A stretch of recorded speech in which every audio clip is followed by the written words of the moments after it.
नमस्कार। आज हम एक बहुत ही जरूरी विषय पर बात करने वाले हैं। भारत में उन बच्चों के लिए जो सुरक्षा कवच बना है, जिन्हें इसकी सबसे ज्यादा जरूरत है। और जानते हैं ये पूरी कहानी शुरू कहां से हुई? संसद में पूछे गए एक बड़े ही सीधे से सवाल से। और उस सवाल के जवाब में जो सामने आया वो एक ऐसी व्यवस्था है जो पूरे देश में फैली हुई है। तो जैसा मैंने कहा, इस सब की शुरुआत होती है एक सवाल से। ये सवाल भारत के संसद के निचले सदन यानी लोकसभा में उठाया गया था। और ये कोई आम सवाल नहीं था। ये उन बच्चों के भविष्य से जुड़ा था जिन्हें हम सबकी सबसे ज्यादा जरूरत है। तो सवाल यूं तो बड़ा सीधा सा था कि भाई सरकार अनाथ बच्चों की भलाई और उनकी तरक्की के लिए आखिर कर क्या रही है और कितनों को इससे फायदा पहुंचा है। लेकिन कभी कभी ऐसे ही सीधे सवालों से ना पूरी की पूरी तस्वीर साफ हो जाती है। इस एक सवाल ने सरकार के पूरे सिस्टम का खाका हमारे सामने रख दिया। तो चलिए साथ मिलकर देखते हैं कि आखिर ये सिस्टम है क्या और काम कैसे करता है। तो फिर सरकार ने जवाब में क्या बताया? उन्होंने एक बहुत ही मजबूत कानूनी और योजनाबद्ध ढांचे का जिक्र किया। मतलब ये सिर्फ कुछ स्कीमों की लिस्ट नहीं है, बल्कि ये बच्चों की सुरक्षा के लिए बनाया गया एक पूरा का पूरा सिस्टम है।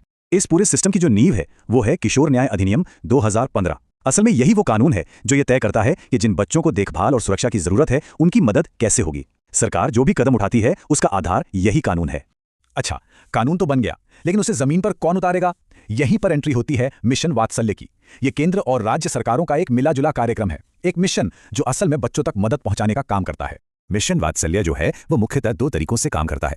अब मकसद तो दोनों का एक ही है, बच्चों की भलाई, लेकिन उनके तरीके थोड़े अलग हैं। चलिए इन दोनों रास्तों को थोड़ा और करीब से समझते हैं। देखिए, दोनों में एक बहुत बड़ा फर्क है। पहला है संस्थागत देखभाल। इसका मतलब है बच्चों को बाल देखभाल संस्थानों यानी चाइल्ड केयर इंस्टीट्यूशंस में रखना। और दूसरा है गैर संस्थागत देखभाल।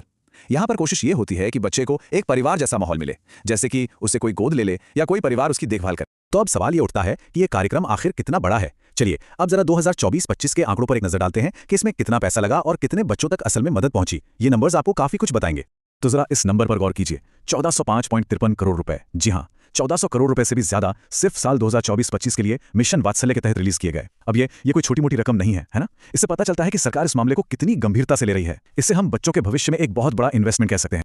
लेकिन पैसा खर्च होना एक बात है और उसका सही जगह पहुंचना दूसरी। तो ये सारा पैसा, ये सारी सहायता गई कहां?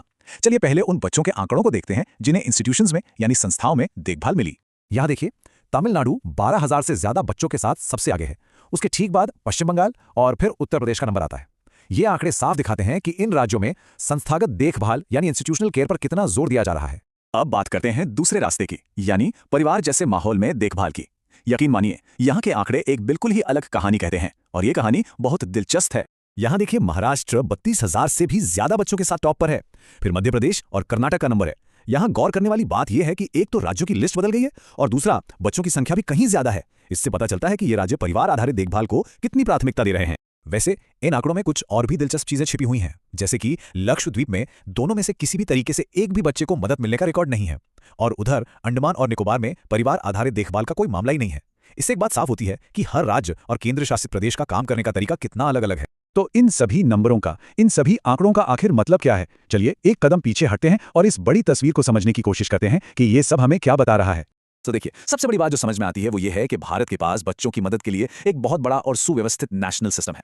और ये सिस्टम, जैसा हमने देखा, दो रास्तों पर एक साथ काम करता है। एक रास्ता है संस्थानों के जरिए मदद का और दूसरा रास्ता है जो परिवार पर फोकस करता है। और यहीं पर आकर ये पूरी बातचीत हमें एक बहुत ही जरूरी सवाल पर लाकर छोड़ देती है। ये डेटा हमें ये तो दिखाता है कि सुरक्षा कवच कितना फैला हुआ है, इसकी चौड़ाई कितनी है, लेकिन क्या ये हमें ये बताता है कि हर एक बच्चे के भविष्य पर इसके असर की गहराई कितनी है? ये एक ऐसा सवाल है जिस पर हम सभी को सोचने की जरूरत है।